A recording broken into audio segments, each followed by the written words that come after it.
Now normally I don't really do this, but I think it'll be best if I show you guys.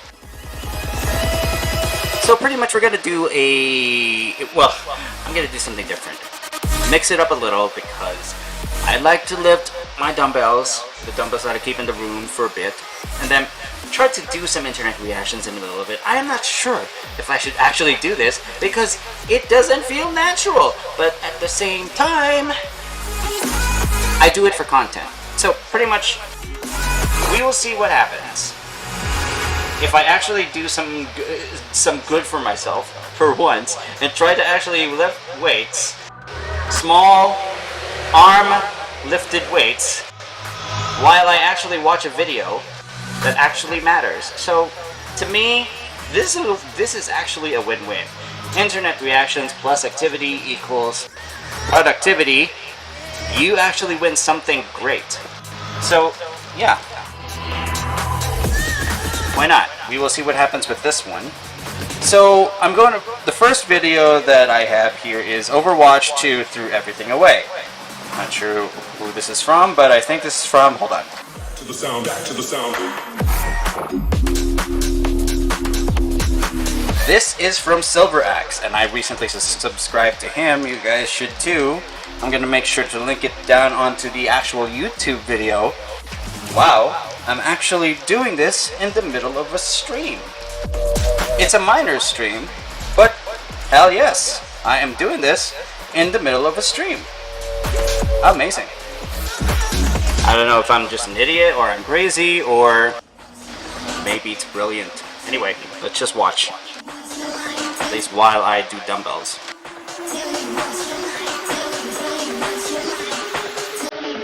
So the thing that drives a character's development, it's unique for every character. Some characters started out with a piece of concept art. Some things were more mechanic driven. Some things start as just like an idea. It's like, hey, what would a cybernetic monk be like? And that's the great thing about having 21 heroes in the lineup with all these different backgrounds, looks, gameplays. There's something there. There's a hero for everyone. You know, we locked in pretty early on wanting to be very inclusive with the game. Since it's based on Earth, we wanted to feel like it's a wide, exotic cast of characters from all over the world. Obviously gender's there, race is there, nationality's there, there's good guys and bad guys and questionable people in between. So to us it's not about capturing everybody, but giving everybody hope that they belong. The best character in Overwatch is the one that you, the player, have an immediate emotional response to. I've been loving May, and it's for her personality, her emotes where she gets all giddy and she kind of jumps around a little bit. And she has some like hilarious voice lines where she's like saying, I'm sorry. I really like the design of Zarya's weapon, the way like she can absorb energy and kind of dish it back out. But not only that, like I love her visual design as well. Just having that strong woman with a big cannon, I think is a really cool archetype. I think the most important character in Overwatch is Winston. When we first put up that announcement trailer, and then this gorilla falls through the ceiling, right? It starts talking and, you know, enjoying the exhibit, you know, or whatever it was. It's just, okay, they're running with giant intelligent gorillas. All bets are off, you know, and indeed they are. If these heroes can inspire people, or if we can have a hero that connects with everybody, I think that's what is really important. We had a bunch of school kids come in, and one of the things that was the most heartwarming was watching, there was a row, and it was all girls. The 6 of them all picked Diva at the same time. They're not picking heroes based on knowledge of the game, or they've read on the internet that this guy's better than that guy. They're having a pure emotional response to a hero, and they just said, like, look at how cool she is. I get to drive a giant robot, and it's pink. And I'm like, that's what makes the best hero in Overwatch.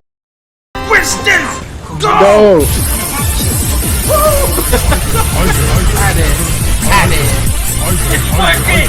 It's genius! Let's get the payload. Winston rules! Kill streak! Woo! Look at this beautiful team composition. This is the greatest game I've ever played. You know the good thing about how Overwatch 2 operated once. They operated better back then because players were loving it. Players were enjoying the less balanced issue, the balanced issued game.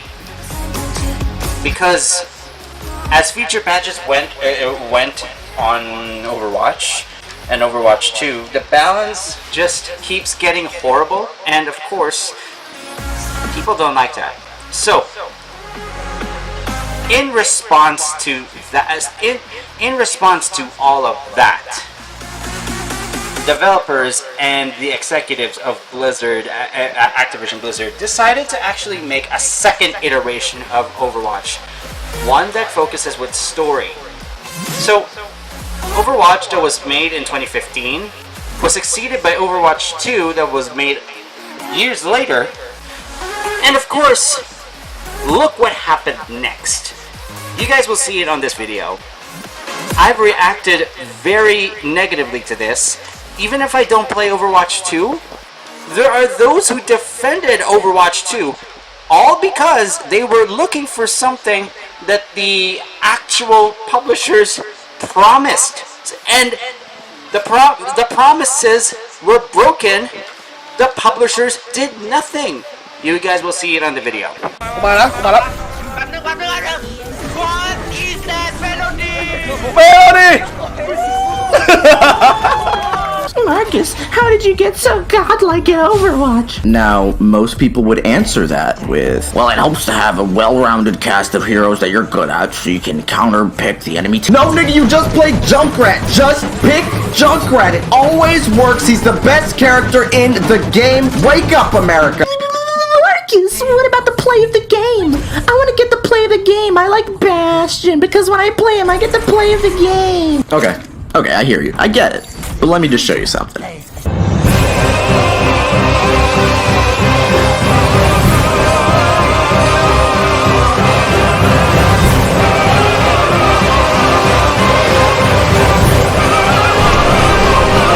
In the old Overwatch, Junkrat's stupid-ass tire gets a saxophone kill.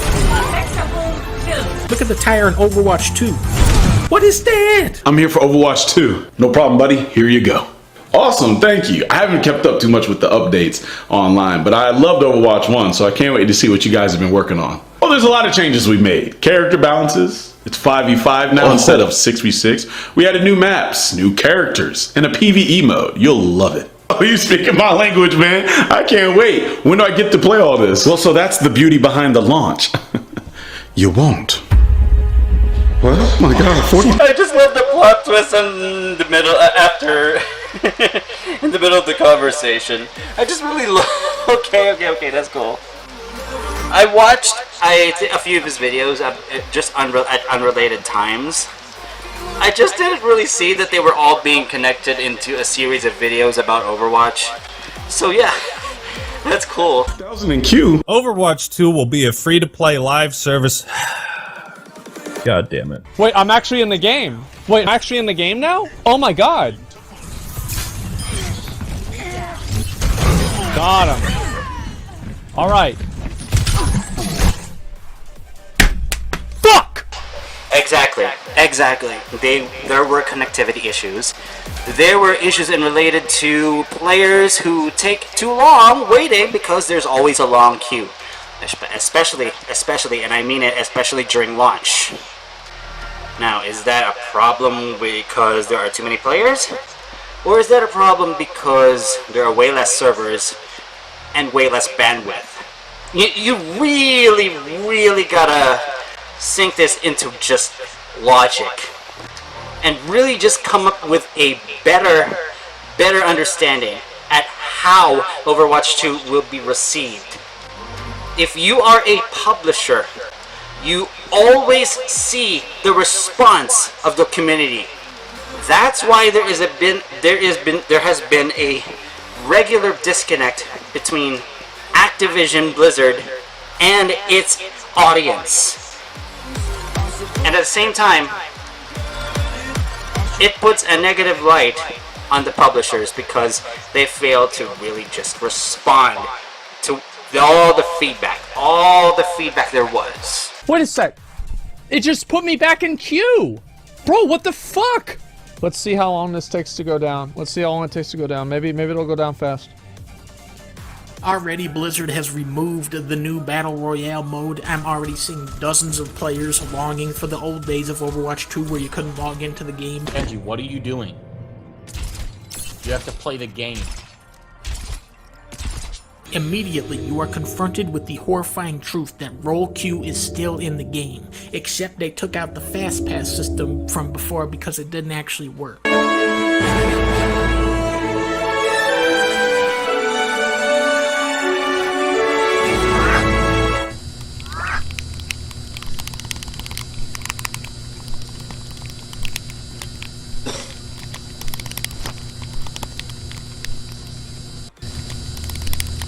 Roll queue takes so much fun out of the game.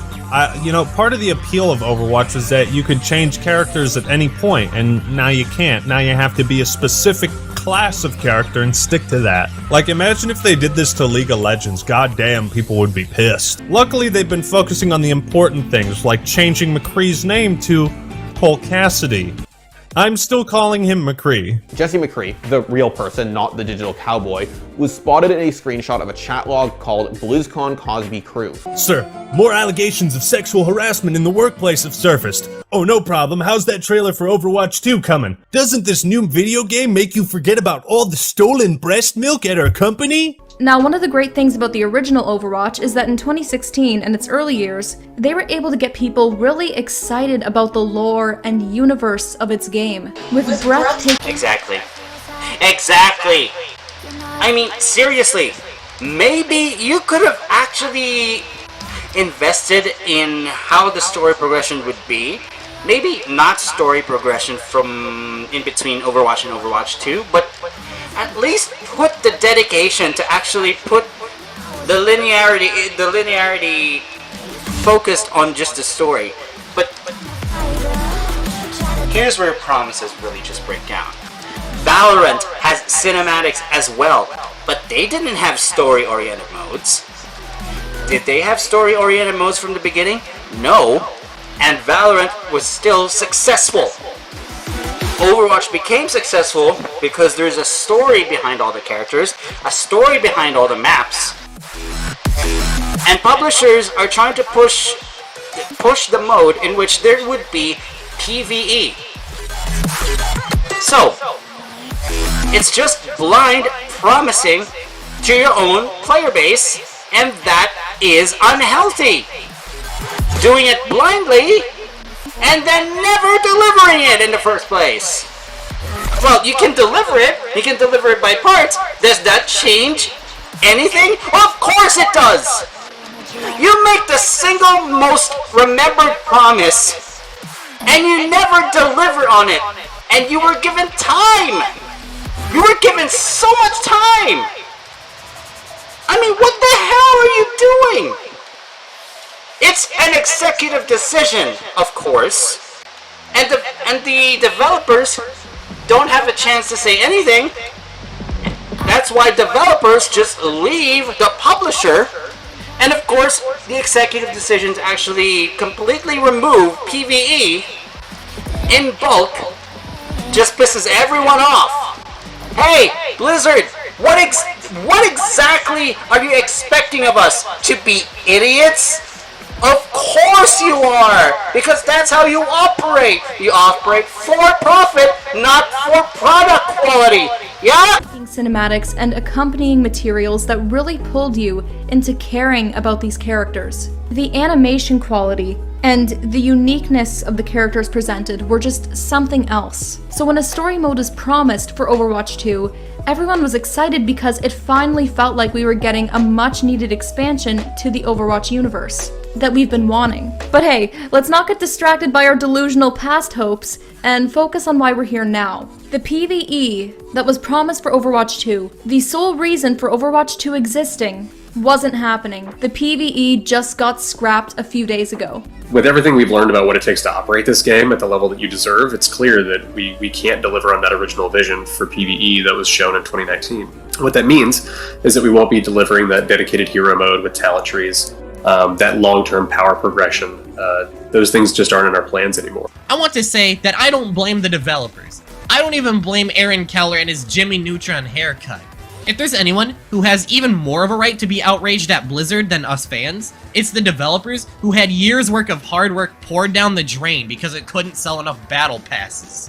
This whole blunder was 1001% the fault of upper management in corporate suits trying to meddle with Overwatch. In what might be the most unsurprising thing in the entire world, the very first thing he said was that the cancellation was, quote, a 1000% upper management executive issue. In the words of this employee, the decision to scrap the PvE was very much a decision motivated by Blizzard's profit margins. Even the content not attached to the PvE we were promised never made it into the game.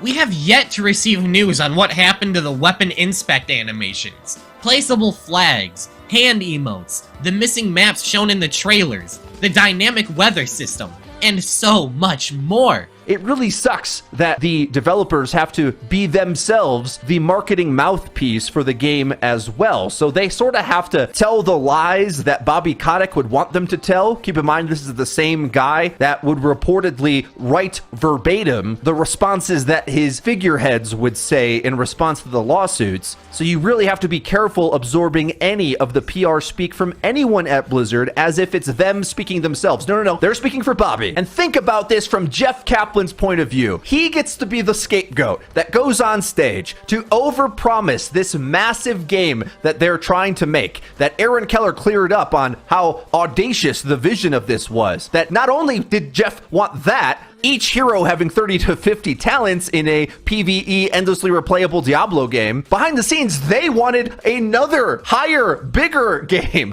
a MMO game over that after they made Overwatch 2. That's what Overwatch 3 was going to be. So at some point in the company, based on the leaks that we know from Sir Swag, they're looking at the numbers of all of this and how Jeff wants to scale this up, and I'm assuming a suit said no. In fact, I'll give you less resources. Good luck doing whatever you want. It always felt odd to me because Jeff Kaplan was vice president of Blizzard Entertainment, but I think as the coverage of the lawsuit and everything has gone on, we all know that there's really just one king at Activision Blizzard. It's Bobby. Every other position of leadership just seems to be a token. And hey, I mean, vice president was already probably a token position, but it felt strange that he couldn't have more pull to get what he wanted. But adding everything up now in hindsight, I think Jeff was looking down the barrel of the change of strategy that was being pushed onto him from top down. See, you know the thing that I also hate about the continuous updates when it comes to both Overwatch games, especially when people are looking forward to some PvE, and eventually the players were promised a PvE. It's the fact that there is no proper PR guy to actually present those updates in the first place. Bobby Kotick is strategically making sure that developers are going to actually take the heat. Unfortunately, he is a scumbag. Now, unlike the developers of No Man's Sky, Blizzard is huge. Hello Games made No Man's Sky and is a smaller publisher, eventually later making it to the big leagues, all because the developers focused and kept themselves silent because they faced criticism because they were overhyping their entire player base, waiting for the early game to actually come out, only to actually be disappointed from the first thing they see at launch. So, Hello Games became radio silent. It took a while, but they were able to release the patch. And because of this, after releasing the very first patch, those who left No Man's Sky came back, they looked for more, and then more patches were released. You know, if there was no CEO in a publishing company, a game publishing company, maybe things would be better. So, Bobby, you are a scumbag. You are a real scumbag at Blizzard. I hope you leave. I hope your existence was never noted. Heck, I hope you were never even born. Seeing everything that he wanted to build be reduced to rubble, and Jeff has to sit there and think, does he want to have to come out again and give this massive apology that he shouldn't have to make? I don't think Jeff would have wanted to lie to us and say that PvE is coming and then months later down the line explain that it's in this diminished capacity after he had just years ago on stage promised the world. I was lured by the personality and goodwill from the people who are working on the front lines, but fooled into believing that they speak genuinely. They often do, but they also speak PR speak for Bobby Kotick like everyone else does at that company, and you can't expect anything more from that. I am beyond irate about how we as the entire community have been treated by Bobby Kotick. It's been his fault the entire way through, and the leaks just keep compounding. If you remember leaks from a while ago from an associate producer that went to Riot Games saying that Bobby Kotick would come down after telling the dev team to work on one big direction and switch gears entirely, ruining progress. To be perfectly honest, it's been... I'll return shortly. I'm just gonna get a drink, okay? Now I have returned with bottles of water, and then there is the protein shake. So yeah, we're back at it. Really difficult for many of us and a lot of folks on the team who've poured their heart and soul into that stuff. I also feel bad for the teams that essentially are having their work erased because of corporate greed and this continuous desire to always monetize the shit out of everything and focus on only that and not so much the quality of a video game or how expansive and innovative it can be. Sorry. My logo reappeared. Sorry. Now we're back. This Overwatch hero had the best reveal in video game history. It all starts in 2016. After Ana's release, the next DLC hero was very anticipated, and fans were excited to see who was next. But Sombra was teased from the game's release, appearing on newspapers and a screen on Dorado. From hidden numbers in Ana's cinematic and more hidden codes in other videos, led down a rabbit hole that finally mentioned Bastion. Players then found out if you stood in front of that Dorado screen with Bastion, he would beep in Morse code to a website with a phone number, and when called, read numbers in Spanish. This code finally led to a message about Volskaya Industries, tying into Sombra's eventual reveal trailer. We're waiting for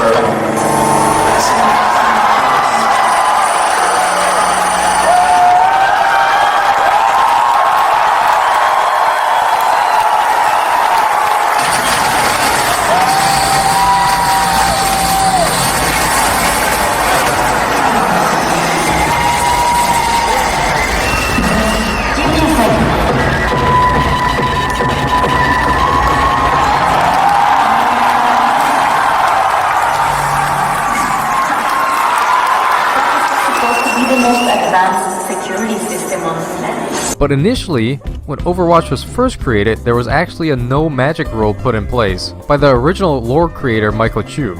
To be fair, the no magic rule was kinda dumb because you also have characters like Hanzo who literally just hurl dragons as one of their attacks. But it used to be somewhat explainable. Well, let's take Hanzo for example. The dragon he fires in his cinematic is actually touchable by Genji. This was explained to be Hardlight. It's the same way Symmetra is able to create turrets. And I know this is basically just technology and science so advanced it's indistinguishable from magic. But hey, it was explainable. But Michael Chu has since departed from Blizzard, and that no magic rule seems to be becoming more and more obsolete. First season, new. And I am back here to say something. I am making sure that things are gonna move on without, you know, putting the logo in the way and stuff. So yeah, we're back. New hero, Kiriko. What does she have? She has a supernatural fox spirit. It's not a hologram, not nanobots. It's the opposite of technology, it's a ghost. And now, what do we have here? Second new hero. Robot looks like he stepped out of Blackwing Lair with a giant-ass caster staff. He's ready to cast Meteor too. And it's making me predict that the third season is probably going to be just a Frost Mage polymorphing everybody.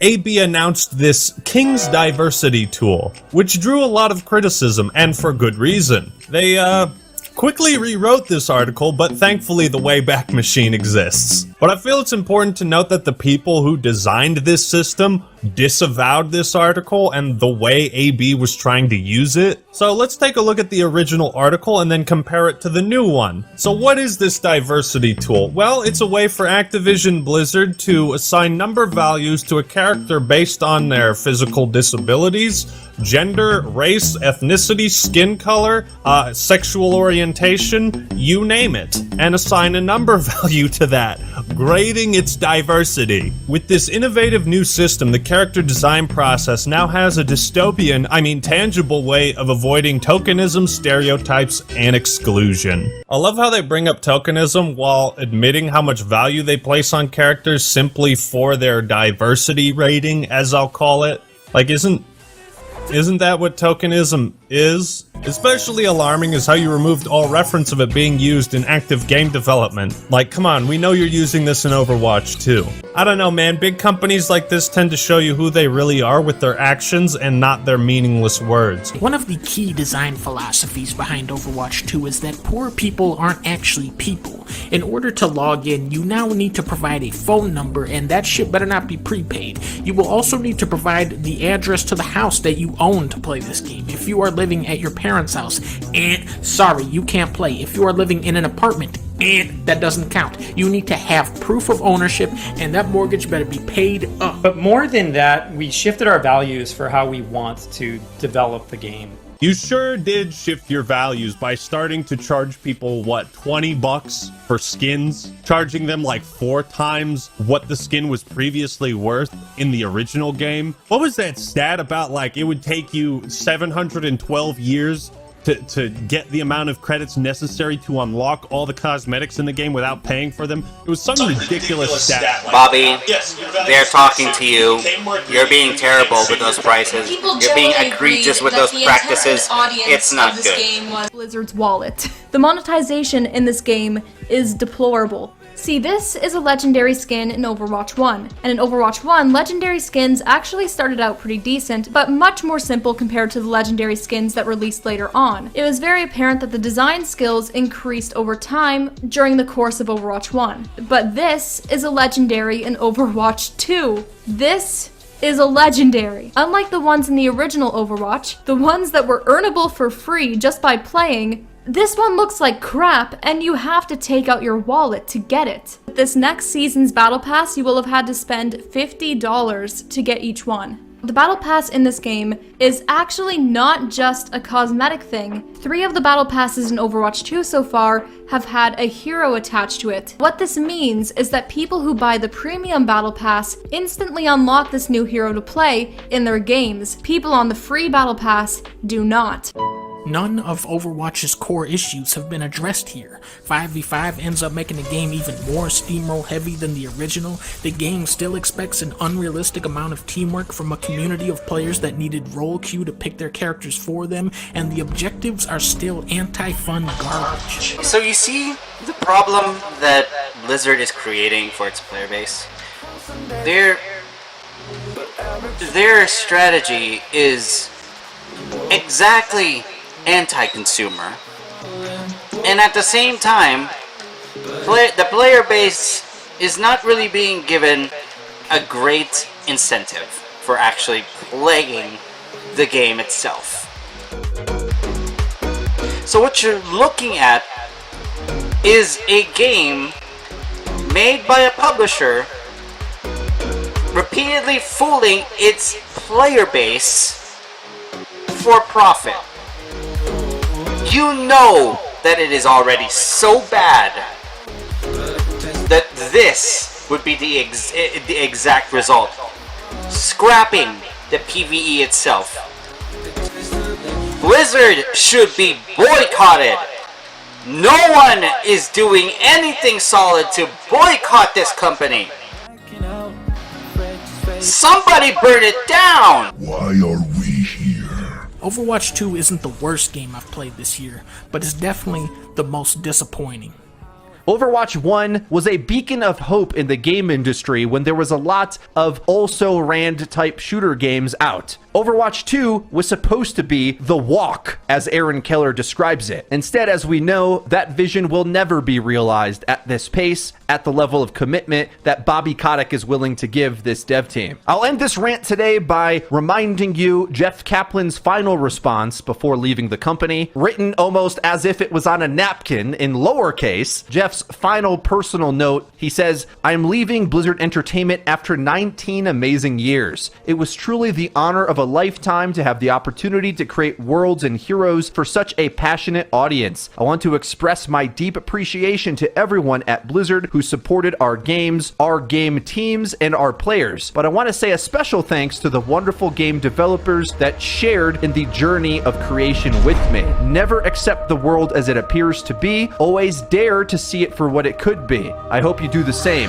GG, Jeffrey Kaplan." Always remember, never accept the world as it appears to be. Dare to see it for what it could be.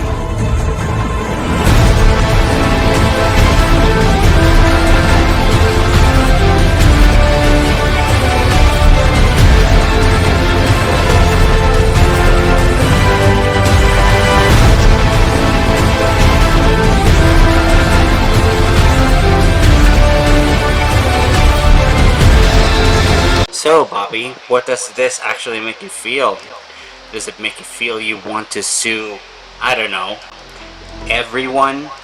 Does it make you feel that you should copyright strike every video that eats at your horrible strategy to profit? Yeah, maybe you should try. And no one would give a damn, because in 1 or a few years' time, you are done as CEO.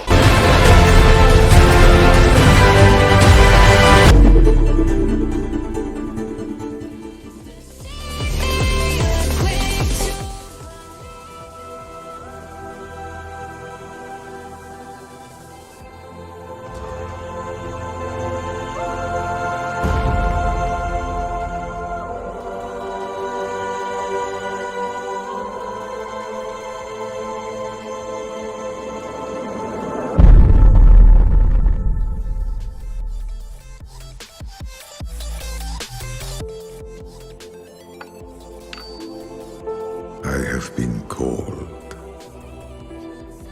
I must answer. Always.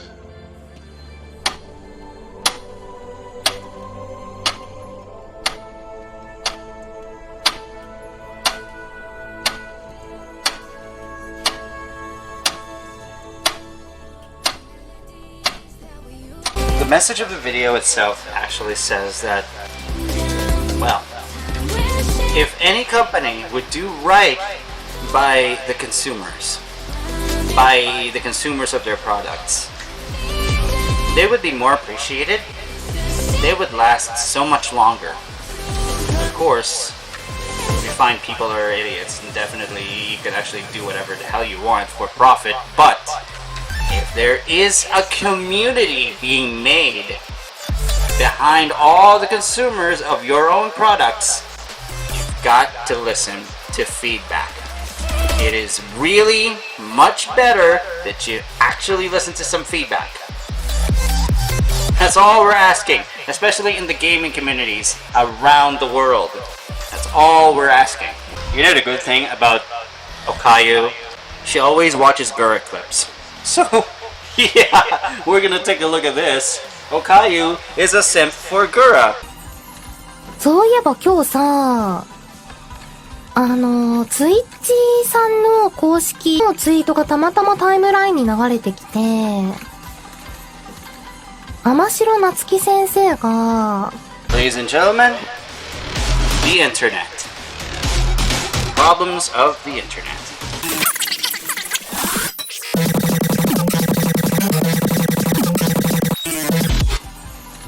そういえば今日さ、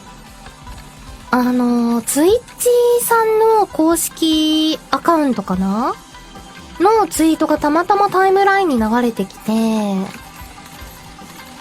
天城夏樹先生がゴルフのゲームでホールインワンをね、決めてる動画みたいなのがツイッチさんのアカウント公式から発信されてて、それめっちゃすごかったんよ。いや、全然まだ差はあれだな。何これ。なんかやべえ。私も。これどこ？すごいなこれ。ここか。あ、これが。うわ！天才だ、ホールインワンだ。すごい。ゴルフゲームをね、一発でなんかホールインワンしてて。That is amazing. さあ、真城夏樹先生は、 That was just luck. ママさんね。フラちゃんママさんなんだけど、そう、すごーと思ってさ、感動したっていう、ちょっとみんなにも見てほしいくらいすごかったんだよねっていう話。そうそう、ナチョママ。わー。そうそう、サメちゃんのグラちゃんのママ。見てみてほしい。すごすぎたから。僕結構ね、グラのこともめっちゃ好きだけど、グラママもめっちゃ好きで、ナチョママもすごい好きで、切り抜き動画とかよく見るんだけど。You know, Kaela's gaining, well, she's got a lot of followers. Everyone appreciates Kaela being the god for grinding in holoiveID, so it's really not a surprise. It is definitely not a surprise that Kaela's aura gets to everyone in Hololive, especially with their own peers in Indonesia. So yeah, pretty much. Do I need a guide? Well, I have Kaela, so I think less guide. What? Okay, get more guide. Veteran. What? Pokoknya bikin semua di sini. Okay. Itu doang sih yang penting tempatnya. Nah, terus di sini gacha nih. Gacha aku paling suka nih. Oh no. Gacha favorit pokoknya. Nih gacha di sini nih si orang ini nih. Hello there. Nah, gacha ini. Nah, ini tuh dia dapat dari event. Kita tuh bisa dapat legendary item, wih bagus pokoknya. Okay. Oh no. Begitu. Baiklah. 1 hour later. Gacha gak ya guys? Gacha gak sih guys? Aku mau gacha. Because why not? Oh, there's. Mau gacha boot kah? Oke, gacha boot. Boots. Oh, bad luck. We got legendary. Let's go. Kamu di mana, lah? Oh, di ini. Oh, this is so good. Finally. Di gacha. Aku mau gacha. Oh no. Wow. Aku udah selesai gacha. Aku mau gacha. Ya, aku ini udah gacha deh. selesai. Aku mau siapa tahu nih. Dulu. Ternyata gachaku ampas. Beberapa kali aja kan bisa 2 kali. Iya. Ternyata gachaku masih ampas. Tapi saatnya event lagi ya guys sih. Lakuna keambil. Enggak juga ya guys ya. Aku tidak mengambil lak orang ya guys ya. Ini sangat-sangat tidak berguna. Aduh.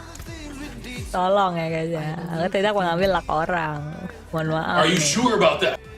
This is why Kaela's presence around her peers really just causes the most ridiculous things, especially one where apparently Kaela steals Moona's luck.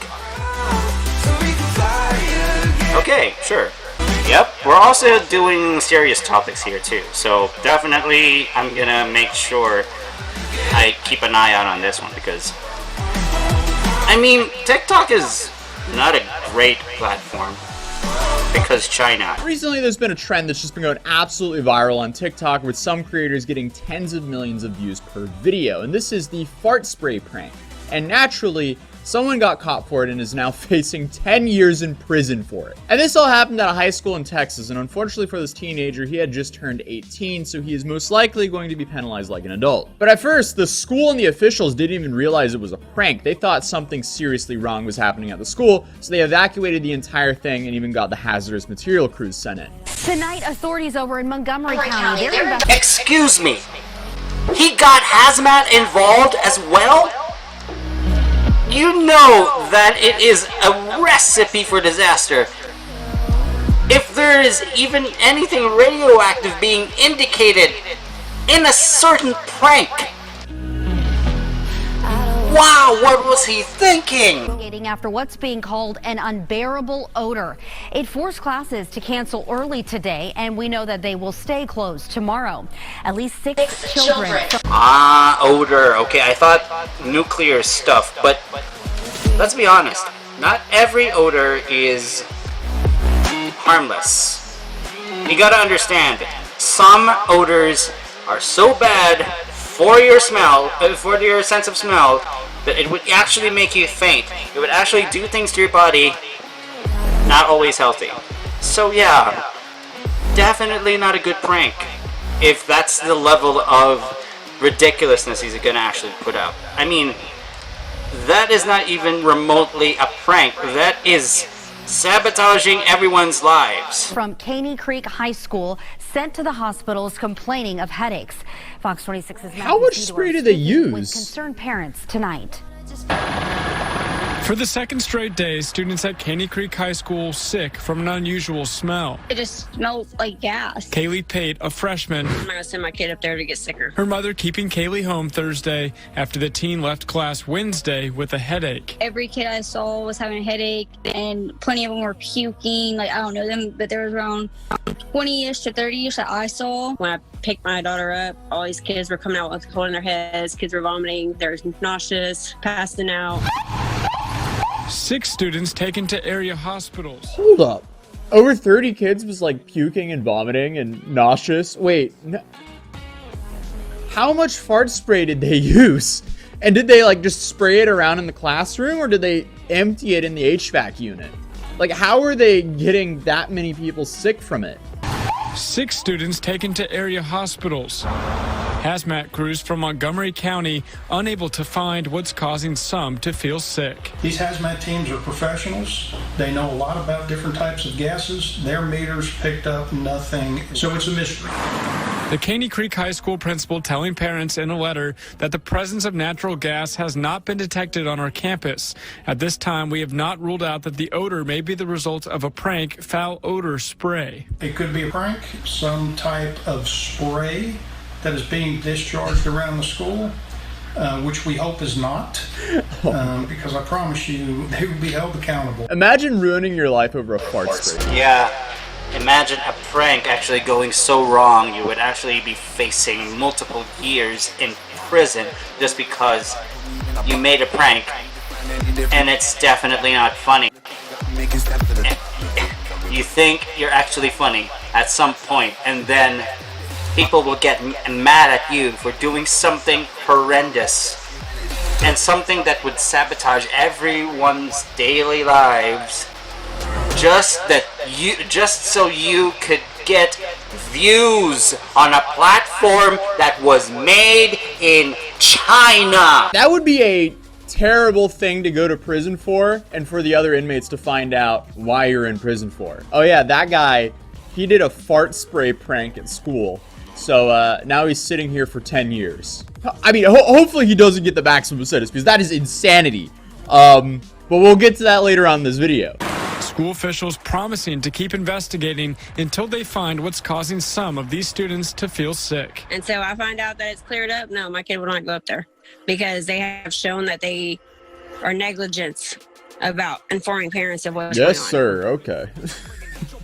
I am really interested, though, in how much fart spray they used to get kids this sick and to get this many people that sick. Like, did they pour it all in the HVAC system or something like that? Well, the story does continue here because it does seem like 2 guys have been arrested. David, who's 17, and Diego, who's 18, unfortunately for him, have both been charged with felony possession of a prohibited weapon.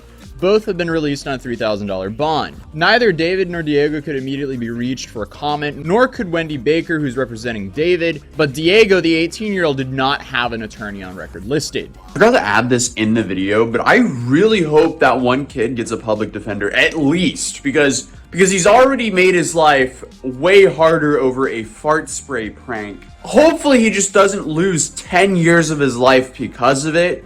So at least get a public defender or take a loan for a lawyer, because that's probably going to be worth it. But here they give a little bit more detail in the story, because apparently the building was evacuated on 2 separate days, both on May 3rd and May 4th. So they did it 2 days in a row. And apparently the school was also closed on May 5th as well, so that's a 3rd day in a row it's closed. Following repeated searches by several local fire departments, hazardous material teams, and school officials, the source of the smell was undetermined. According to the Montgomery County court documents, Conroe ISD police officers and school officials reviewed cameras from inside the school on May 4th, where they found David walking with students around him. The student can then be reacting as they could smell a strong odor. The video showed students recoiling and covering their noses and mouths with their hands and other items. The arrest affidavit says the video shows David appear to drop and pick up an item, and it shows an item in his hand appear to be a small spray can. No way. I mean, like, okay.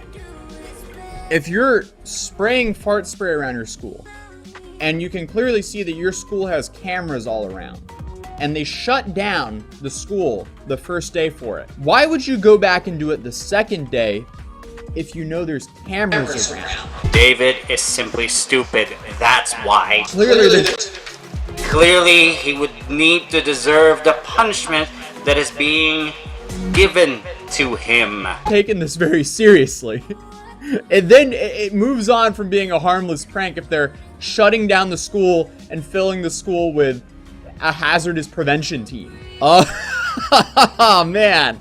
they just effed around a little bit too much now, and they're about to find out. But in an interview with a police officer, David said he sprayed the substance from the can in several areas of the school. The affidavit states after spraying it, he handed the can to another student but refused to identify them. David said Diego also had a can of the spray that was taken away by a teacher at the same day. Officers retrieved the can from the teacher and determined its contents meet the definition of the chemical dispensing device as defined by state law. Uh-oh. That's not good. That's a technicality they don't want in court. A chemical dispensing device. That sounds a lot more serious than a fart spray can. He's gonna go to jail. Let him rot in jail. They're really about to find out. I'm actually terrified for them. Guys, don't ever do this. This is a terrible idea. Clearly, they're going to get some serious repercussions. But through the investigative work of the Conroe ISD Police Department and campus administration, we believe the odor was introduced by students using a highly concentrated prank stink spray called Henskoked Fart Spray. Principal Jeff Stichler said in a statement to parents on May 5th. Stichler stated the school mechanical ventilation and sewer systems were checked to ensure the safety of all students and staff. So hey, that was a really stupid thing to do. And not only did they do it one day, they did it for 2 days. So that's, why would you double down like that? I'm really slowly realizing after my prefrontal cortex is fully developed, that's a buff. That is definitely a massive advantage that, I don't know, maybe evolution should hurry that one up so we get the prefrontal cortex developed at maybe 16. That would save a lot of people a lot of pain and suffering. But I would probably have less content to cover. But have you ever seen a paparazzi video on TikTok or Instagram Reels that you looked at it and you're like, that seems fake? Well, the other day I essentially confronted a kid who's now become infamous for faking paparazzi videos, and that is just Atozi is a very good YouTuber who covers, well, slice of life issues, but at the same time he covers serious issues as well. There was even a video where he covered something related to a nuclear-filled container that would have actually released a disaster of sorts. That video the container was captured from is actually fake. That video is actually fake. So yeah, pretty much. Okay, pretty much good video. Something good to react to. Definitely do not prank people with serious equipment, just reviews on a platform that is actually not trustworthy, especially to me. Now, recently, Kiara and Ame met in America. They've had a good time. Their past streams always indicated they were going to have a good time with each other, especially if they're together. So yeah, definitely they're having fun. A hell of a lot of fun. Hi! Our hands are up. Wait, it's too far. Actually, first when we were setting it up, we were like in the same program, and I could have hugged her, but she said no, we're doing it in 2 separate programs. Yeah, we have to do it in 2 separate. So we're together, but we're kind of separate, so we can't actually like touch or interact. But here, watch. Give me a high five so that they know. See? High five. Yeah, so she's laughing. No, it's wrong. Don't get the wrong idea. No. So close yet so far. Yeah.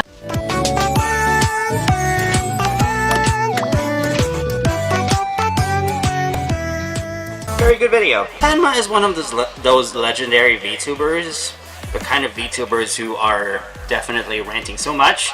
I tried to aspire to be a VTuber, but it didn't really work. So yeah, Tenma is no exception. She's one of those VTubers who rants loudly. That's why I like her. They would not let me start stream. You guys did not understand. I had such bad memory on PC. Would not let me start stream, so I had to start cleaning. Wait. No, I don't need SSD. That's too much. Thank you, super. I didn't even beg. You don't understand. These motherfuckers keep throwing money in my face. What do you want me to say? I can't say stop it because they're gonna keep. Oh. Reverse psychology. I require the money. Very poor choice of words. What does it work on you, motherfuckers? What does it work for me to make you stop doing that? What does it work on you guys? I don't know what is. Give me your money. Get money. No, stop. What? Shut up and take my money. I'm so sorry, Tenma, but I got a race today. Why are you apologizing? We're not easily influenced though. Don't worry. Look what you did! Why would you do that? Yeah, she definitely needs a new SSD to actually stream better. So yeah, this would be an obvious response. Especially from fans who actually enjoy her content. So yeah, this is inevitable. Okay, Tenma? Get paid, Nateo! Why do you send me money? That makes no fucking sense! I pay you so you can pay me. That makes no sense! Actually, it makes a lot of sense. You're actually paying your own audience you're actually paying your own audience the entertainment. So, in exchange for all the money, you actually pay them the entertainment. Definitely, yeah. But you know that I'm still sweating and I'm still reacting to these videos because why not? Oh yeah, by the way, Neuro-sama version 2 actually rules. So yeah, anyone who says otherwise, stop existing. Who can code better, Yandere Dev or a turtle? Well, I mean, Yandere Dev obviously can code better than a turtle. Okay, there's no way you just said that. That's fucked up. That's so rude. Holy shit. Chuckles. Don't chuckle. Sorry, Vedal. I'm just not very good with social interactions. Wow. Okay. This weather is honestly quite lovely. Yeah, but okay. Thanks for calling me Vedal. See Hey, you welcome. later. Don't leave. To be honest, Yandere Dev is just dedicated to doing what he does, even if his game takes too long to actually release into something of a full game.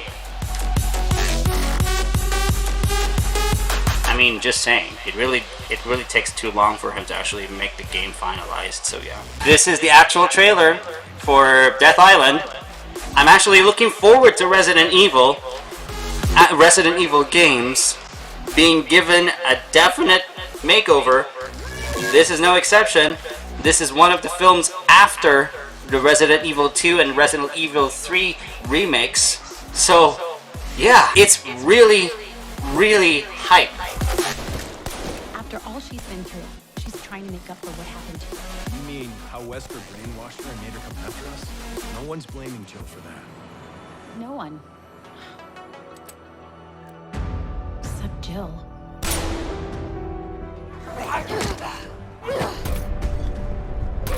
Dr. Taylor? Yes, we need him in custody ASAP. I checked the DNA we got from a bite wound on an orca carcass. It had a strain of T virus in it. You're kidding. I found the connection between the folks that were infected They all visited Alcatraz recently. Well, Dr. Taylor, it's time we debuted our creation. They turn fast, and without being bitten. I'm Rebecca. What do you want me to tell them? Someone accessed the DoD server. They managed to steal data on Leon, Jill, Chris, and Claire. You think this might have something to do with the op we're on now? Most likely. I'm going to use my virus to clean the slate. Dylan! Suckers, you're nothing more than pawns. That can't be good. Yeah.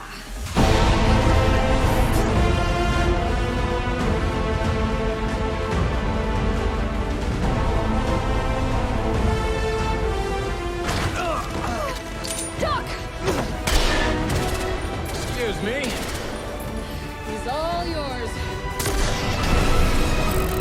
We're at the final stage now. That there is no justice. Well, it's over now. Time to light you up. Let's do it, all of us.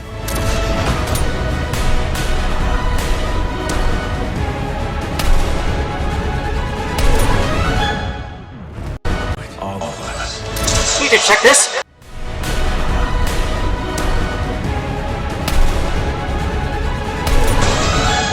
Oh my god, Claire with the jump! Oh my god! Nice! Going on vacation after this. Yeah, you should, because you are a badass, Leon. You are simply a badass. Well, I've done all I can here. I made sure to sweat. I made sure to react. So yeah. Well, this is the end of the reaction. This is EliteLenny signing off. Thank you very much for watching, and I will see you guys on the next one.